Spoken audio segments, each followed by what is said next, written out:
নমস্কার। আমি একটি কবিতা বলবো। কবিতাটি হচ্ছে কবিগুরু রবীন্দ্রনাথ ঠাকুরের ধুলা মন্দির।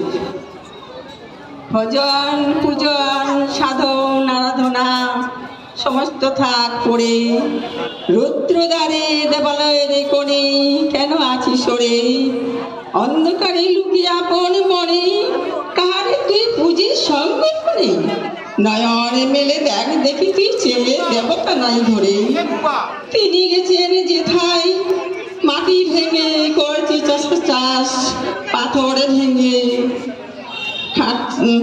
ভেঙে কাটছে যেথায় পথ খাচ্ছে 12 মাস, রৌদ্রে চলে আছেন সবার সাথে, তুলাকারে লেগেছে 2 হাতে, তারই মতন সুচি বসন শাড়ি আইরে ধুলার পরে, মুক্তি ওরে মুক্তি কোথায় পাবি, মুক্তি কোথায় আছে, তুমি প্রভু সৃষ্টি বাঁধন বাঁধা সবার কাছে, রাখলে ধ্যান থাকলে ফুলের ডালি, চিরুক বস্ত্র লাগুক ধুলাবালি, কর্মযোগে সবার সাথে একসঙ্গে ঘর্ম পড়ুক ঝরে।